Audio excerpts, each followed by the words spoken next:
présent, on va vraiment s'intéresser dans ce chapitre énergie interne à ce qu'est l'énergie interne. Donc l'énergie interne, en fait, elle est liée à toutes les énergies mécaniques, mais qui vont avoir lieu au niveau microscopique, vraiment au niveau des molécules.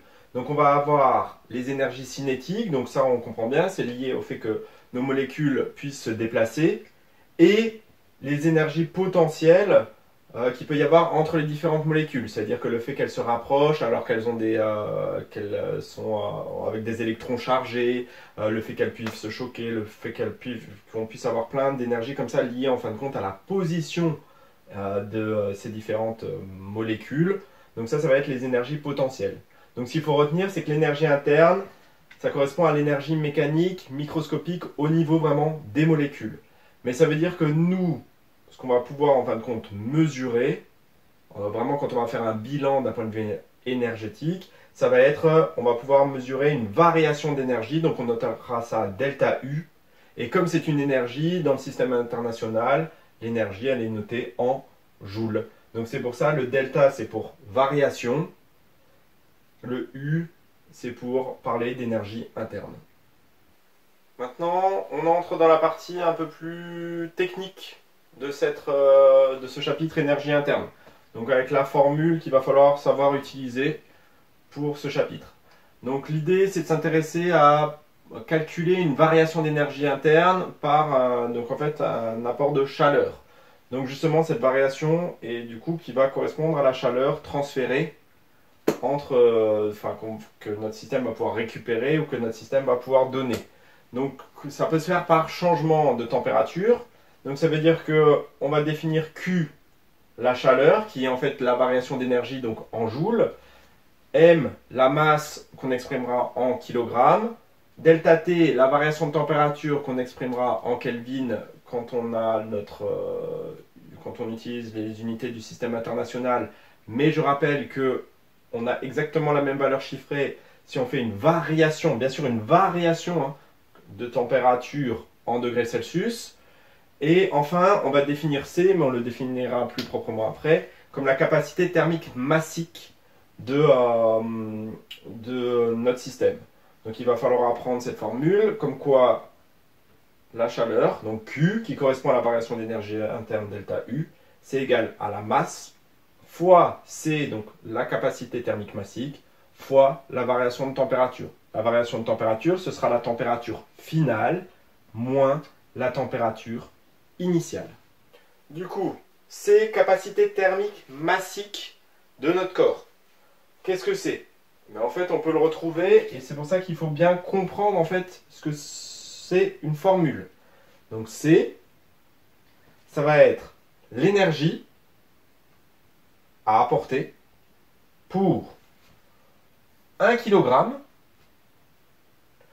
pour élever la température de 1 Kelvin. Donc, comme j'ai déjà expliqué avant, une variation, donc ça est valable aussi pour 1 degré Celsius. Quand j'élève la température de 1 Kelvin ou que je l'élève de 1 degré Celsius, quand on parle de variation, c'est la même chose. Donc ça veut dire que notre capacité thermique massique, c'est en fin de compte l'énergie qu'il faut fournir à un corps pour 1 kg de ce corps pour augmenter sa température de 1 degré Celsius.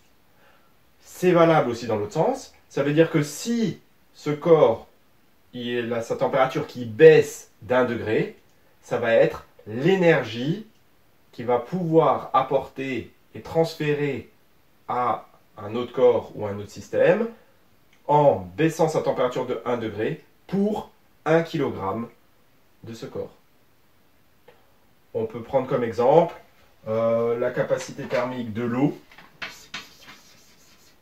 qui va être égale à 4180 joules par kilogramme par degré Celsius moins 1, ou ce sera la même chose, des joules par kilogramme par Kelvin moins 1. Ça veut dire qu'il va falloir fournir 4180 joules à 1 kg d'eau pour chauffer l'eau de 1 degré Celsius. Et inversement, de l'eau chaude, quand elle va refroidir, elle va fournir à votre système extérieur 4180 joules pour chaque kilogramme qui aura perdu 1 degré. Il faut quand même qu'on s'intéresse aux signes de la variation d'énergie et du coup à ce signe de Q, donc de la chaleur. Donc si on prend l'exemple où on veut que notre chaleur et du coup que notre variation d'énergie interne soit supérieure à 0, donc positive. Ça veut dire qu'il faut que la masse sera forcément positive, la capacité thermique massique est forcément positive, c'est défini comme ça. Du coup, on va avoir TF moins TI qui doit être supérieur à 0. Et ça, c'est valable seulement si la température à la fin est plus grande que la température au début. Donc ça veut dire qu'il faut voir ça comme, en fait, le montant qu'on va avoir sur son compte en banque. Si, à la fin, on a plus d'argent, ça veut dire qu'on a eu une variation qui a été positive. Donc ça veut dire qu'en fait, si notre système a pu capter de l'énergie, donc notre compte en banque, s'il a pu recevoir des sous, qu'est-ce qui va se passer? En fait, le montant, il va augmenter. Là, dans ce cas-là, s'il a pu capter de l'énergie ailleurs, sa température, elle a pu augmenter, donc Q a pu augmenter. Inversement, si vous dépensez de l'argent, ça veut dire que en fait, si l'énergie, dans votre cas, baisse, du coup, ce sera inférieur à 0. Et ça veut dire que votre température à la fin sera plus petite que celle de départ. Et ça veut dire que c'est vous, donc là, c'est le système qu'on étudie, qui aura donné et fourni de l'énergie à quelqu'un d'autre. Vous, sur votre compte en banque, si vous avez donné de l'argent à quelqu'un, vous allez vous retrouver avec un montant plus faible à la fin qu'avant avoir fait ce don.